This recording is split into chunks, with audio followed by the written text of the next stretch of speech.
I was sitting on my porch that morning, minding my own business, sipping a cold beer like any retired construction guy with half a working spine would do, when suddenly, two police officers came marching up my driveway like they'd just gotten a call about a hostage situation, flashlights up, hands on their belts, serious faces, like they practiced in the mirror. One of them yelled, "Sir, step away from the property. You're trespassing on HOA land." I blinked twice, looked down at my boots, which were currently resting on the porch I built. Then I looked back up at them and said, "Well, hell, boys. If this ain't my property, then who the hell's been paying the mortgage?" Before they could figure out how stupid they sounded, Karen, the HOA president, came power walking out from behind them like a raccoon wearing expensive yoga pants. Her finger stabbed the air like she was pointing out a rat. "Arrest him! He doesn't own this land anymore." I didn't know whether to laugh, choke, or ask if she'd accidentally snorted fertilizer. But something hit me right then, a quiet, cold realization that settled in the center of my chest. They weren't enforcing rules. They weren't protecting property. They were trying to take my life, 1 inch of land at a time. So I stood up slow, wiped the dust off my jeans, and stared right at the badge of the cop closest to me. No yelling, no drama, just one sentence. "You boys are about to learn you picked the wrong man's porch to stand on." That moment, right there, that's where this whole damn mess really started. And if you've got a minute, I'll tell you exactly how. A simple porch, a trail to the lake, and one red metal sign turned my quiet life into the most ridiculous fight I've had since my divorce. After the officers backed off that morning, more confused than victorious, I sat back down on my porch swing and just stared at the land stretching in front of me. A little breeze rolled through, carrying the smell of pine and lake water, the way it always did. That breeze was the whole reason I bought this place in the first damn place. See, after 54 years on this planet, I was tired. Not the need a nap tired. The seen too much, done too much, lost too much tired. My marriage had collapsed 3 years earlier, clean on paper, ugly in real life. The kind of divorce where you walk out with half your savings and a whole lot of silence inside your chest. My two boys, grown, living in different states, busy living their own lives, which is exactly what I raised them to do. But that leaves a man with a lot of empty evenings. And after nearly 3 decades working construction, real construction, not the shiny clipboard kind, you don't retire with much except scars, a bad knee, and a set of calluses that stay with you, even when every contract and foreman doesn't. So, when I first found this land, 4 acres tucked behind a line of old oaks, the kind that creak in the wind but still stand proud, I felt something I hadn't felt in years. Quiet. Not the quiet of loneliness, the quiet of peace. There was a narrow stream running along the south side. I could follow the curve of the water, with my eyes all the way down, until it disappeared behind a cluster of maple trees. If the wind came from the right direction, I could smell the lake before I even saw it. And in the evenings, when I sat out here with a cold beer in hand, the sky would turn that golden color you only get in late summer, like the whole world was telling you to slow down a little. I built my house myself, didn't hire a crew, didn't rent a high-end contractor, just me, my tools, and whatever was left of the back muscles my job hadn't ruined. The porch was my favorite part. Wide, sturdy, with enough space for a hammock between 2 maples I'd grown attached to. I stained the wood 3 times that first month, not because I needed to, but because I wanted everything here to be mine. My hands in every nail, my sweat in every plank, and for a while, it was perfect. Neighbors from the independent homes nearby would wave if they drove by. Folks from town would stop to say the place looked good. I'd wake up with the sun pushing through the blinds, step outside barefoot onto the boards, and feel like I'd finally outrun the noise of the world. But peace is a funny thing. It doesn't disappear all at once. It erodes, slowly, quietly, like water eating away at a stone. And the first crack in my peace? A trail. Just a simple little dirt trail that cut across the back of my land and headed straight down toward the lake. I didn't think much of it. People walked it. Kids biked it. Dog owners used it for their morning strolls. I figured, what the hell? Summer's short, let them have the shortcut. I didn't mind, not at first. But as I sat on that porch swing after dealing with the police, thinking about what had just happened, I realized something I should have seen way earlier. The moment you let people treat your land like theirs, It's only a matter of time before somebody decides you don't belong on it anymore. And trust me, they were just getting started. That trail behind my land had always been busy, but summer made it louder. More feet, more bikes, more noise. And with it came something I didn't bargain for. Trash. First a soda can, then two. Then a whole handful of wrappers and plastic cups tossed like confetti across the brush line. I tried to excuse it. People forget things. Kids get careless. But the moment I found a used diaper half buried under one of my maples, all bets were off. I'd worked construction for 30 years. I've stepped in things most folks couldn't pronounce, but nothing prepares you for the insult of finding a stranger's baby diaper on your own soil. I grabbed gloves, cleaned it up, muttered to myself, and went back to my day. But trouble travels in packs. A couple afternoons later, I heard sharp laughter coming from the trail, the kind that tells you before you even see them that whatever's happening isn't good. When I got closer, I saw 3 teenage boys, maybe 16, maybe 17, hurling empty beer cans into my woods like they were pitching for the damn Yankees. I walked up slow, hands in my pockets, voice steady. "All right, boys, pick all that up. You're on private property." The tallest kid, shaggy blonde hair, expensive sneakers, didn't even bother hiding the can in his hand. He grinned like he owned the place. "Relax, old man. Everybody uses this trail." "Trail's on my land," I said. "And you're littering on it?" Another kid snorted. "Whatever, it's just trash." That's when I stepped a little closer, not threatening, but not backing down either. "And trash gets reported as vandalism when it's on private property. You want me to file the report with the sheriff now, or do you want to pick it up first?" They froze. Not scared, no. Kids like that don't get scared right away. They get offended. The blonde one narrowed his eyes. "You serious?" "Dead serious." His friend muttered under his breath, "Dude, chill. My mom will freak if she gets that call again." I caught that one word, again. Blonde boy turned toward me, lips twitching like he couldn't believe someone dared challenge him. "My mom runs the HOA, he said, dragging out each word like a badge. "So, we're allowed to be here." I let out a short breath, not a laugh, not a sigh, just the sound a man makes when he realizes exactly what kind of trouble he's dealing with. "No, son. You're allowed to be here only if I say you are." I pointed at the cans. "Pick them up." For a second, we stared at each other. Old stubbornness versus young arrogance. Finally, one of them bent down and picked up a can. The others followed, grumbling. They didn't apologize, didn't look at me, didn't act sorry. Good. I wasn't looking for sorry. As they walked off, blonde kid tossed one last line over his shoulder. "We'll see about this." And that right there, those 4 little words, felt like a storm cloud rolling in. By sunset, I'd swept the porch, cracked open a cold beer, and almost forgotten the whole thing. Until someone pounded on my door, hard, sharp, angry. I opened it and found her, Karen. Same ponytail as blonde boy, same sneer, same "I own the world" look in her eyes. And the first thing out of her mouth wasn't a question, it was an accusation.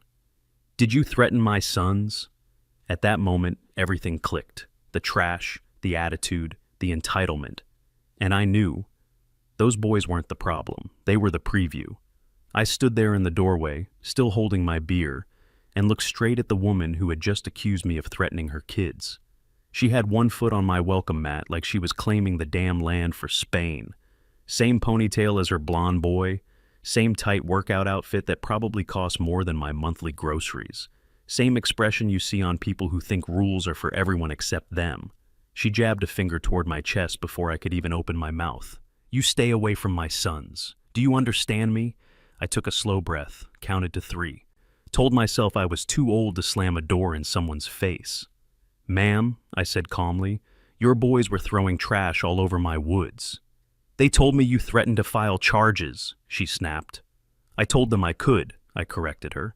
"Trespassing and littering on private land? That's the law." She scoffed, an exaggerated, dramatic sound like she was performing for an audience. "Private land," she repeated, full of disbelief. "This trail has been used by this community for 20 years. It's practically public access." I crossed my arms. "Practically," I said, "isn't legally." That line didn't just hit her, it offended her. Her eyes went sharp, like she'd just found the one loose thread on a sweater she planned to yank, until the whole thing unraveled. "Listen to me carefully," she said, lowering her voice to a threatening whisper. "My community has rights. People don't need your permission to walk where they've always walked." "On my deeded property?" I asked. "Yeah, they do." She stepped even closer, close enough that I could smell her overpriced perfume mixing with old sweat from whatever tennis match she'd probably screamed through earlier. "You think you can just move in here," she hissed, "throw around rules and bully teenagers?" That one earned a laugh from me, a short, tired, disappointed kind of laugh. "Lady," I said, "if reminding kids not to trash the woods qualifies as bullying, you've got bigger problems at home than me." Her lips tightened, her jaw clenched, and I swear, for a second, I thought she might try to slap me. Instead, she turned toward the trail, pointing dramatically like she was in some low-budget courtroom TV show. "This trail," she said, "belongs to Lakeview Estates, and you will not block access." "It's on my land," I repeated, slower this time. "That means I decide what happens on it." She shook her head, smirking like she knew some secret I didn't. "You have no idea who you're dealing with." Ah, there it was, the HOA war cry. Every HOA tyrant in America says that exact sentence at least once a week. It's right up there with, "We sent you a notice," and "Violation number 3. I leaned against the doorframe and took another sip of beer. "Ma'am, I'm too old for threats. Say what you came to say." She squared her shoulders. "If you ever address my children again, I will file harassment charges, and I will make sure the HOA deals with you." I raised an eyebrow. "Deals with me how?" She didn't answer. She didn't need to. Because she turned around, marched back down my driveway, and tossed one last line over her shoulder. "Enjoy your peace while you have it." I watched her disappear into the dusk, the tail end of her ponytail bouncing like it was angry too. And for a long moment, the night was still, quiet, almost normal. But inside my chest, something unsettled had begun to move. Karen didn't show up because of her sons. Her sons showed up because of Karen, and I was just beginning to understand the sort of storm I'd accidentally stepped into. After Karen's little performance on my doorstep, the evening settled back into its usual quiet. Crickets, a light breeze, the low hum of the woods. For a second, I even convinced myself maybe the whole thing was over. But peace doesn't end with fireworks. It ends with little things, tiny cracks, small signs. Things you only notice when you are paying attention. The first sign showed up the next morning. I walked out onto the porch with a hot cup of coffee, ready to start the day the way I always did. Slow, quiet, grateful. From where I stood, I could see the entrance to that trail through the trees. And right under my polite, homemade, private property, "Please don't litter" sign that sat a half-crushed beer can. Just one, placed almost perfectly centered beneath the sign. Not tossed, not dropped, not blown in by wind. Placed, like a dare or a message. I stared at it for a long moment, feeling something cold flicker in my gut. I picked it up, tossed it into my trash bin, and told myself not to jump to conclusions. Maybe some kid came through late, didn't think twice. Maybe it was coincidence. Except coincidence doesn't usually strike 2 days in a row. The next morning, there were 3 cans, lined up neatly, right in front of the sign, like someone had taken the time to arrange them.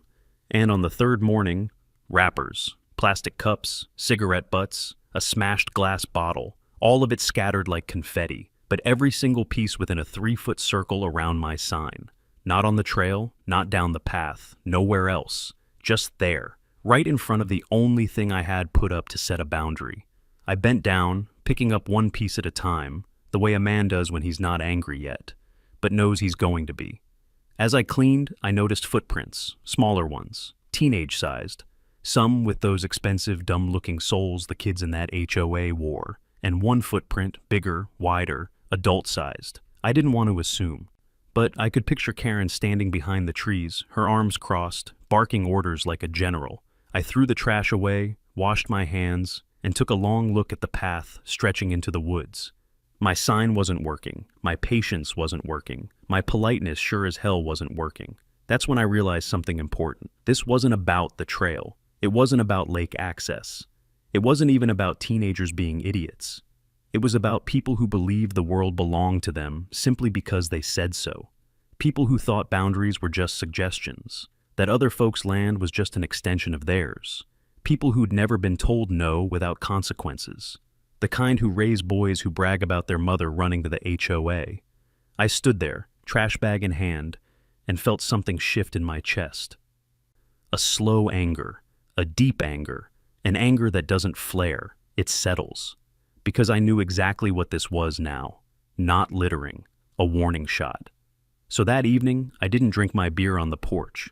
I went into the shed, grabbed a fresh metal sign, thicker this time, and a bag of concrete mix. If courtesy didn't work, authority would. If politeness didn't land, clarity would. If please don't got ignored, no trespassing, violators will be prosecuted, would do the talking instead. As the sun began to drop behind the trees, painting the woods gold and orange, I carried the new sign to the trailhead, like a man carrying the last piece of his patience. The air was cooling, the sun slipping behind the tree line, washing the woods in that warm orange glow that makes you wish trouble didn't exist. But trouble does exist, especially when it shares a zip code with an HOA. I set the sign in place first, big red letters, bold enough that even the blind could have read them. No trespassing violators will be prosecuted. No more please, no more polite, no more maybe they'll respect my property. I hammered the metal post into the dirt with a heavy driver, each hit echoing through the trees like a slow drum beat. Then I mixed the concrete in a bucket, thick and gray, and poured it around the base, packing it tight with a shovel to make sure no teenager or adult could yank it out without a truck and a tow strap. It was the kind of job I'd done 1,000 times in construction, but this time, it felt personal. By the time I finished, the sky had faded into purples and blues, crickets were starting their nightly choir, and I stood there looking at the sign, feeling something I hadn't felt in weeks: control. On my way back up the path, I ran into one of my neighbors, old Jim Walker. Lived 2 properties over, retired mechanic, the kind of guy who always wore the same beat-up cap that said "Farmers Feed America," even though he sold his tractor 10 years ago. He leaned over his fence, chewing sunflower seeds. "Heard you were doing some hammering back there," he said. "Just putting up a sign," I answered. Jim spat a seed shell into the dirt. "That's so," I nodded. "Had enough of people treating my place like a dump." He let out a slow whistle.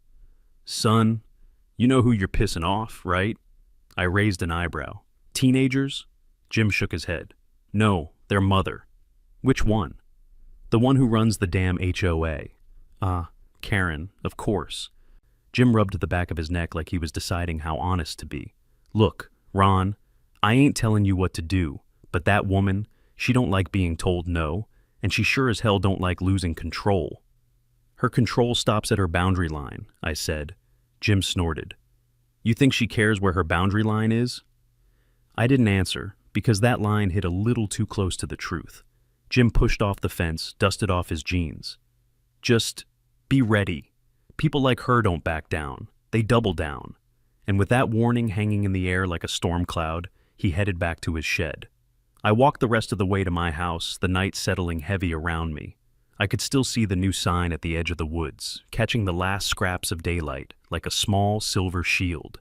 I felt proud of it. It was firm. It was clear. It was fair. And above all, it was mine. But even as I stood on my porch, the woods humming in the dark, I couldn't shake Jim's words. They don't back down. They double down. I didn't know it yet, but that sign, the one I'd poured concrete around, wouldn't last 48 hours. And the people who came for it, they weren't coming with politeness. They weren't coming with community spirit. They weren't even coming with shame. They were coming with a crowbar. And the smug confidence of people who believed that rules didn't apply to them, because they wore polo shirts with an HOA logo on the chest. The morning after I planted that new sign in concrete, the world felt almost normal again. Birds were chirping, the sun was coming up over the tree line, and the smell of coffee filled the kitchen. For a blissful few minutes, I let myself believe that maybe, just maybe, the message had gotten through. Then I opened my mailbox. Inside was an envelope so aggressively official-looking, it practically hissed at me. White, thick paper, HOA letterhead, sealed in navy blue ink like they were Congress drafting a bill. I stood there for a second, feeling my stomach tighten. Lakeview Estates, Homeowners Association, Enforcement and Compliance Division, Compliance Division. Lord help me. I tore it open. The letter inside was 3 pages long, printed front and back, written in that cold corporate tone HOA boards specialize in, the kind that sounds polite but feels like a slap. It started like this. Mr. Hunt, it has come to our attention that you have unlawfully blocked a community access path that has served Lakeview Estates residents for over 20 years. Your actions constitute grounds for violation penalties and legal review. I blinked at it. Blocked? A community path? On my land? I kept reading. Effective immediately, you are ordered to remove the unauthorized signage obstructing the trail. Failure to comply within 48 hours will result in a formal citation. Continued obstruction may lead to civil action on behalf of the community. Civil action on behalf of the community. It got better. Furthermore, you are reminded that harassment of minors is a serious offense. We expect your full cooperation in avoiding future incidents. I had to sit down for that one. I literally pulled up a lawn chair right beside the mailbox because my brain refused to process the level of stupidity written on that paper. Harassment of minors, for telling them to stop throwing beer cans onto my land. The third page was the one that made my eye twitch. Our records indicate a historical easement exists in the area in question. Lakeview Estates has maintained uninterrupted use of this path for over 2 decades. As such, your attempt to impede access is unlawful. Historical easement, uninterrupted use, unlawful. I couldn't help it. I started laughing. Not a belly laugh. The kind of laugh a tired old man makes when he realizes he's reading something so far from reality it circles back around into comedy. If I'd had a nickel for every time a loud HOA claimed something was historically theirs, I could have bought the entire subdivision and shut it down myself. I folded the letter, walked back up to the house, and laid it on the kitchen counter like evidence in a crime scene. And that's when the phone buzzed. It was a text from an unknown number. We saw the sign you put up. That's not allowed. Remove it before this gets worse. No name, no introduction, just entitlement wrapped in threat. I typed one sentence back. Identify yourself. No reply.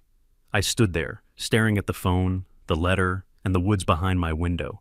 The message could have been from anyone, a board member, a neighbor, Karen herself, or some HOA wannabe hoping to score points.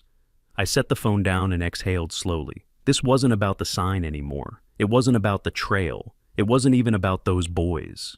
This was a battle over control, their control, over land that wasn't theirs, over a man they thought that they could push around. And with every threat, every letter, every fake violation, I felt something inside me settle deeper and firmer than anger. Resolve.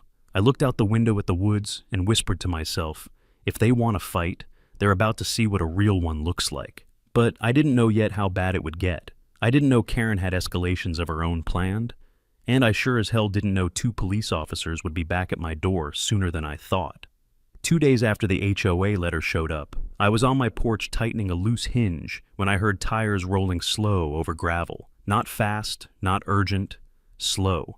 The kind of slow where you know whoever's coming isn't lost. I wiped my hands on my jeans and looked up. A county cruiser pulled into my driveway, and my stomach dropped a little, not from fear, but from a feeling I've learned to trust over the years. This wasn't going to be friendly. 2 officers stepped out. The first one, a younger guy, maybe 30, looked nervous. Not scared, just uncomfortable, like he'd rather be anywhere else. The second one, Lord. Gray mustache. Permanent frown carved into his face like a warning sign. Hands on his belt like he'd been waiting his whole morning just to lecture someone. I'd met his type on job sites before. Men who didn't yell to be heard. They yelled because they enjoyed the echo. They walked up the porch together. The younger one cleared his throat. Mr. Hunt? That's me, I said. Unless someone else started drinking my coffee. He didn't laugh, didn't crack a smile. He just held up his notepad. We've had several complaints from the Lakeview Estates HOA about a trail you've blocked. The older cop cut in before I could answer. You put up a sign without authorization. I tilted my head at him. Authorization? It's my land. He stepped 1 foot onto my porch like he owned the place. Listen, buddy. Buddy.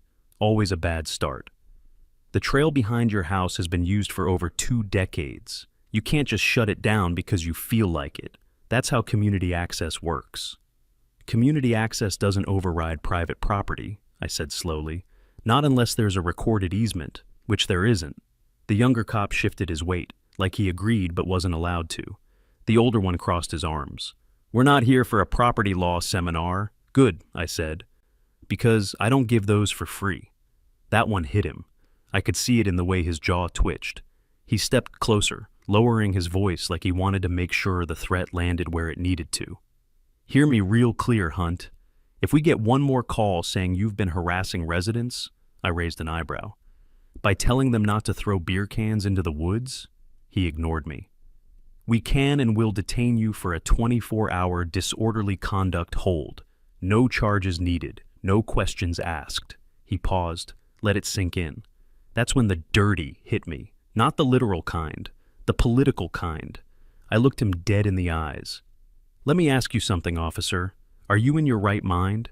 The younger cop stiffened like I'd crossed some invisible line, but the older one, he smiled, a slow, ugly smile that told me he'd been waiting for me to slip.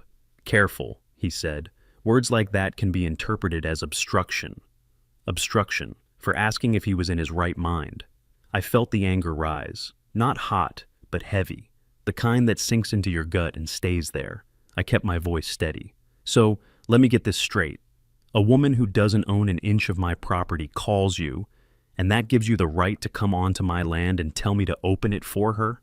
The younger cop finally spoke up, quiet, apologetic. Sir, we're just here to advise cooperation until this is sorted out. The old one cut him off with a glance sharp enough to slice plywood. Take the sign down by tomorrow morning, he said, or we escalate. Escalate. A lovely word people use when they don't want to say the truth. We're going to make your life hell. I leaned back against my porch column and folded my arms. You boys got badge numbers? That got their attention. The older cop stiffened. Why? Because you're giving me an unlawful order, I said calmly, and I'd like to report you properly. For half a second, the younger cop looked like he wanted to melt into the pavement. The older one took a step back, not much, but enough to show he wasn't expecting pushback. I didn't yell, I didn't threaten. I just stared at them, with the tired, steady patience of a man who'd been pushed 1 inch too far. Now, unless you boys brought a warrant or a court order, you're trespassing more than anyone you're here to complain about. They didn't arrest me, didn't even try. They walked back to their cruiser, the older one muttering something under his breath, the younger one refusing to make eye contact. And as they drove off, kicking up dust down my driveway, one thing became painfully clear. This wasn't a misunderstanding anymore. This was pressure, quiet, dirty pressure, and I just called it out loud. After the cops rolled out of my driveway, the dust hung in the air longer than they deserved. I stood there for maybe a full minute, hands on my hips, breathing slow so I didn't say anything stupid out loud. A long time ago, when I was younger, hotter-headed, and a little too quick to swing instead of talk, something like that visit would have ended badly. But age teaches you timing and patience. And right then, standing on my own porch after being threatened with a 24-hour hold for harassing people trespassing on my land, I knew exactly what I needed. Not anger, evidence.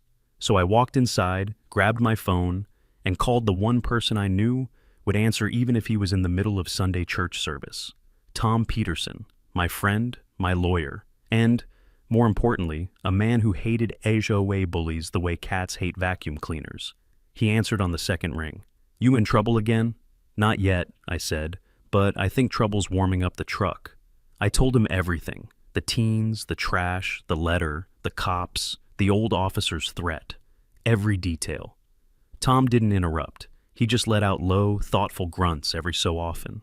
The kind you only hear from someone who's already connecting dots before you finish the sentence. When I was done, he exhaled slowly. All right, Ron.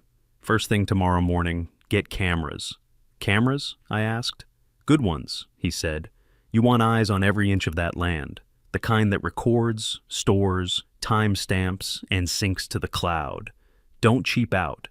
HOA people like Karen don't stop unless a judge tells them to. I rubbed my forehead. You think this is going to court? I think, he said carefully, that they're counting on you not having proof when they do something stupid. That sentence chilled me more than Karen's threats or the cop's tone, because Tom wasn't dramatic. He wasn't a man to exaggerate. If he felt something coming, something was coming. Put up cameras, he repeated. Don't talk to Karen. Don't talk to those officers. Don't talk to anybody. Let them make mistakes. Let the cameras catch it. I nodded, even though he couldn't see it. All right, Tom. Cameras it is. We hung up, and I sat at the kitchen table for a long moment. The house was quiet. Too quiet. And that always makes a man think. I didn't want a war. Didn't want drama. Didn't want this HOA circus spilling onto my land. But if they insisted on starting one, I sure as hell wasn't entering it blind. The next morning, I drove into town and walked into the electronics aisle at the big box store. A kid barely old enough to shave bounced over with that eager retail smile. Looking for anything in particular, sir? Yeah, I said. I want cameras, good ones, the kind you'd use if you thought someone was about to mess with your life. He blinked twice, didn't ask a single follow-up question. Smart kid. We walked out with 4 top-of-the-line outdoor cameras, motion detection, night vision sharp enough to read a license plate at 2 a.m., cloud backup, and enough wiring to rig Fort Knox. Cost me more than a few cases of beer, but peace of mind never goes on sale. I spent the entire afternoon installing them. One on the trail, one facing the front gate, one by the porch, one angled down the path leading toward the lake. Screws in, cables tucked, Wi-Fi synced, phone connected. By sundown, my land lit up on my screen like a nighttime map. Every corner covered, every movement tracked. I cracked open a beer and tested the feed. Crystal clear. Even the wind blowing through the leaves looked like something out of a nature documentary. I leaned back, feeling something I hadn't felt since this whole mess started. Prepared. Let Karen try something. Let her security goons try something. Let those cops come back with their chests puffed out again. This time, they wouldn't just be wrong. They'd be wrong on camera. And that's the thing about people who abuse authority. They can yell at you, they can talk down to you, they can push their luck, but they can't argue with a time-stamped recording in front of a judge. So I sat on my porch, watching the live camera feed on my phone, the land glowing in cool night vision green. And I whispered to myself, all right, HOA, make your move. They didn't disappoint. It took less than 24 hours. The next morning started like any other. Coffee, quiet, the soft rustle of wind through the oaks behind my property. And then, just after 9 a.m., my phone buzzed. Not a text, not a call, a motion alert, backtrail camera. I tapped the screen, and the moment the video opened, the blood in my veins went cold. 2 men, walking straight down my trail like they were on a Sunday jog. Khaki pants, matching polo shirts with a Little Lakeview Estates HOA logo stitched on the chest. One of them carried a walkie-talkie on his belt.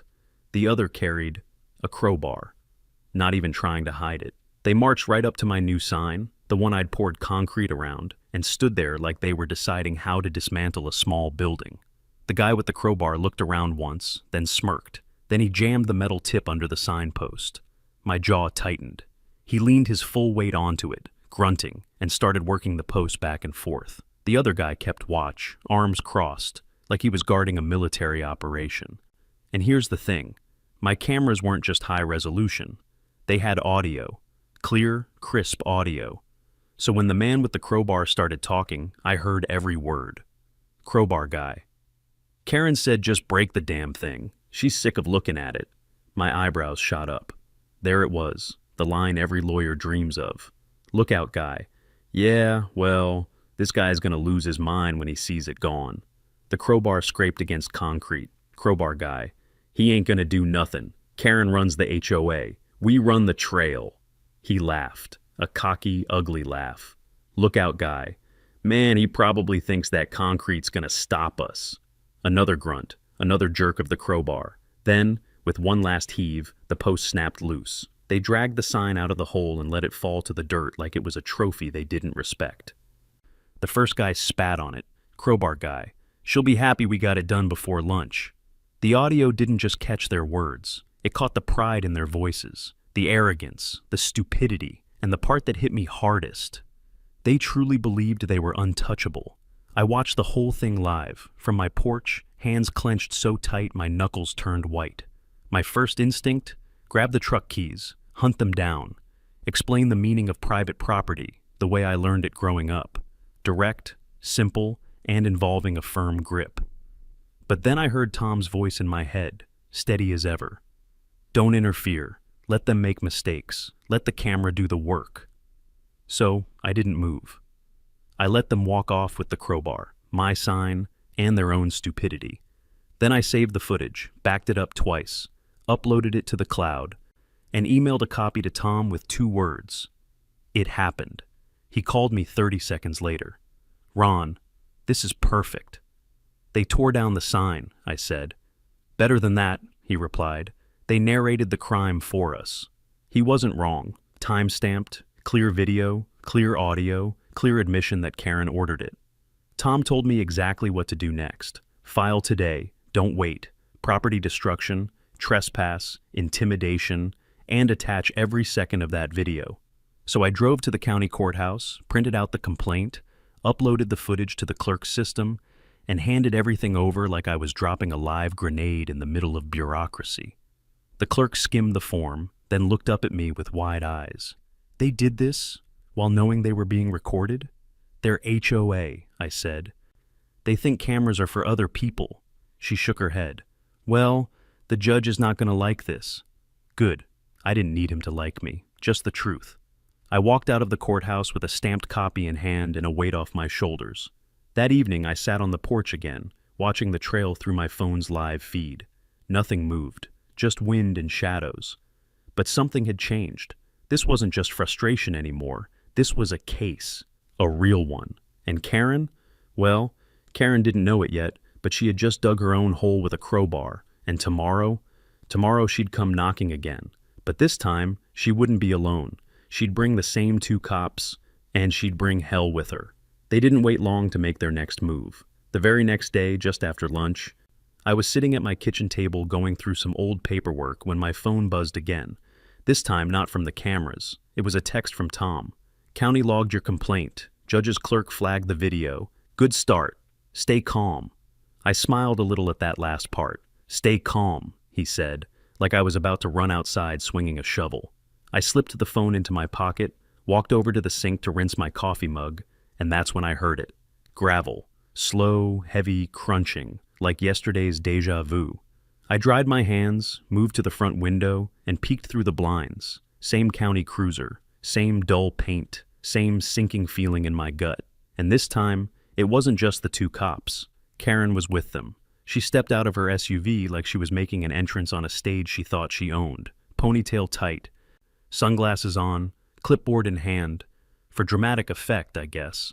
I watched them walk up my driveway together, Karen a half pace ahead, the older cop right behind her, the younger one trailing, looking like he wanted to be anywhere else. I took a breath, pulled out my phone, tapped my camera app, and started recording. If they were going to do something stupid, it was going to live in 4K. By the time they made it to my porch, I was already outside, leaning against one of the posts, phone in hand at my side where the camera could still see them. The young cop was the first to talk. Mr. Hunt. Officer, I answered, calm as a Sunday morning. Back again so soon? The older one scowled. We're here to resolve an escalating situation. Karen didn't wait for them to finish. She stepped forward like she was their commanding officer. This man is unlawfully blocking community access and intimidating residents, she said briskly. We informed you yesterday. He's refused to comply. I raised an eyebrow. Funny, I said. All I remember from yesterday is being threatened with a 24-hour hold for standing on my own porch. The old cop's jaw tightened. Mr. Hunt, we're not going over this again. Good, I said. Let's go over something new. I lifted my phone slightly so it was visible. Before we continue, I need both your names and badge numbers. You're giving me an order on my land, and if that order is unlawful, I'll need to report you properly. That sentence changed the air. The younger cop looked at the older one, quick, nervous glance. The older cop's eyes narrowed.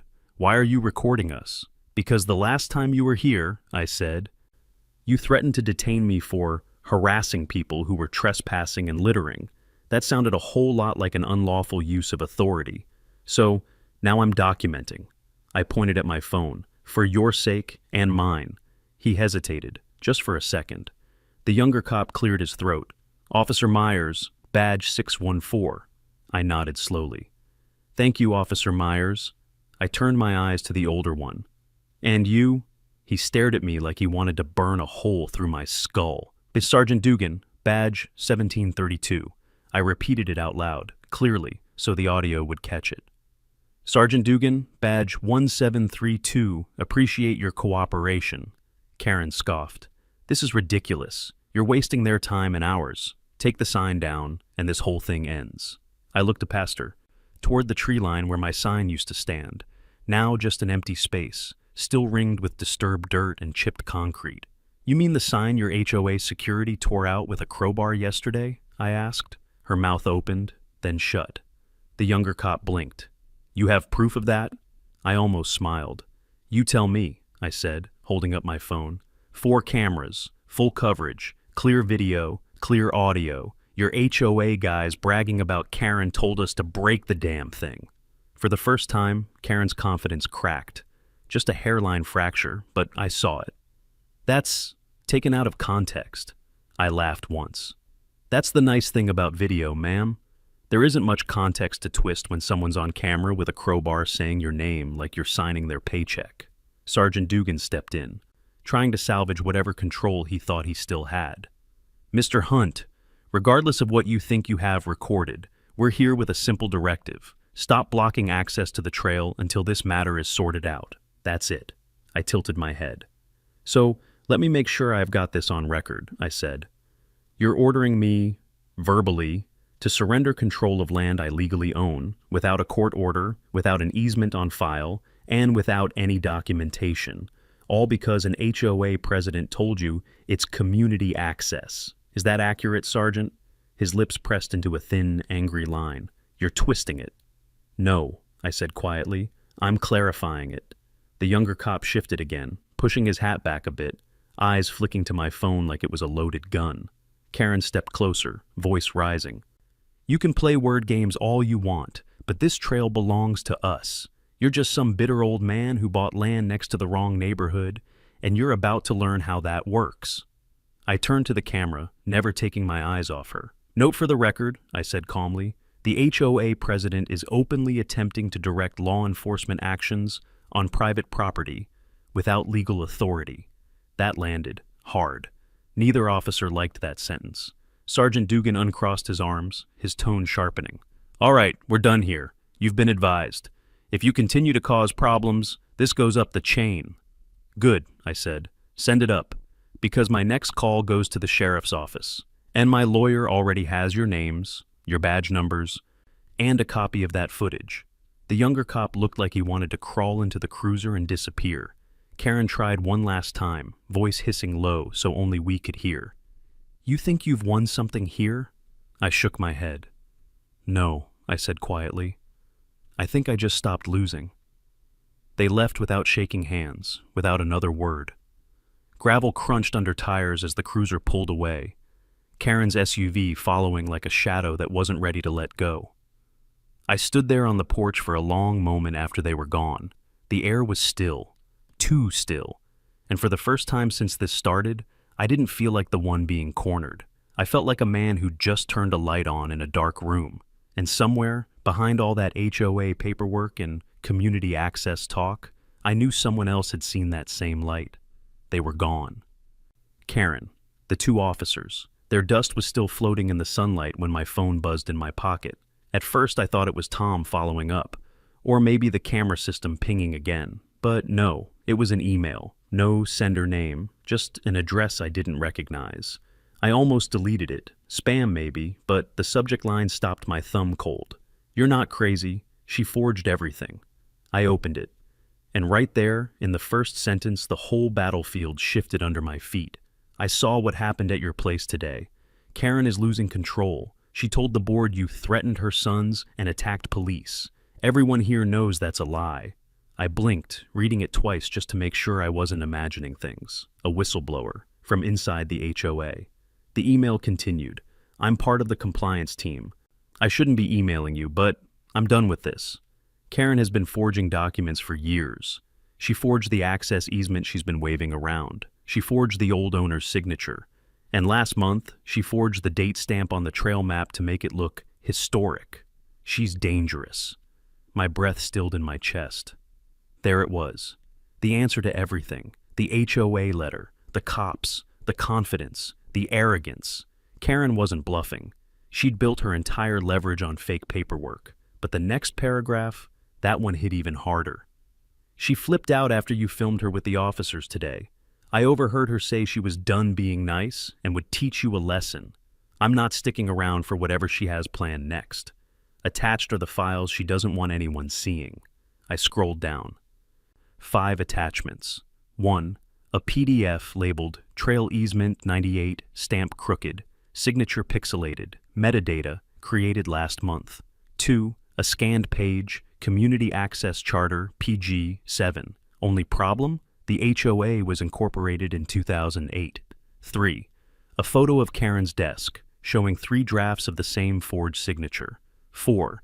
An email thread titled, Let's Push Him Off the Trail Issue, with her ordering board members to just agree with the story. 5. A final audio snippet, just 6 seconds long. Karen's voice unmistakably hers. I don't care what the law says. That land is ours now. We'll make him comply. Cold, sharp, certain. I let the phone fall into my lap, and for a long, still moment, I just stared out the window. Not angry, not even surprised. Just tired. But the good kind of tired. The kind that comes when the truth finally shows its face. I forwarded everything to Tom. No commentary, no explanation. 5 minutes later, my phone rang. He didn't say hello. Ron, we're done. Done? Done, he repeated. She forged an easement. She falsified property records. She directed law enforcement interference. She ordered property destruction. And thanks to your cameras, we can tie every action back to her personally. I leaned back in my chair. So, what happens now? Tom took a breath, the deep, satisfied kind a man only makes when a legal victory is already signed in his mind. I file an injunction, I file a criminal referral, then I file a civil suit big enough to buy you a brand new truck. I couldn't help but smile. Think it'll stick? He laughed, actually laughed out loud. Ron, judges don't ignore forged signatures, especially 3 versions of the same one. This is over. I hung up and stepped onto my porch. The air felt different, lighter, like the land itself could finally breathe. For weeks, maybe months, I'd been pushed, poked, lied to, threatened, and treated like I was some old fool who'd roll over the second someone flashed a badge or a clipboard. But today the ground beneath my boots felt solid again. Not because the fight was over, the legal part was still ahead, but because the truth had finally joined my side. And truth, once it shows up, it doesn't leave. That night, I walked down to the trail with a flashlight. The empty spot where my sign had been was still there, the dirt still disturbed, the broken concrete still scattered. I leaned down, picked up a chunk of that concrete, and turned it over in my hand. Ugly little reminder of what they'd tried to do. I set it back down gently and whispered, "It's my land, and it always was." Then I turned, walked back toward the house, and locked the door behind me, not out of fear, but out of habit. Because deep down, I knew one thing for certain. Tomorrow, Karen would wake up thinking she still held power, but I'd already taken it from her, with a camera, a whistleblower, and the truth she couldn't outrun. And that was the real ending.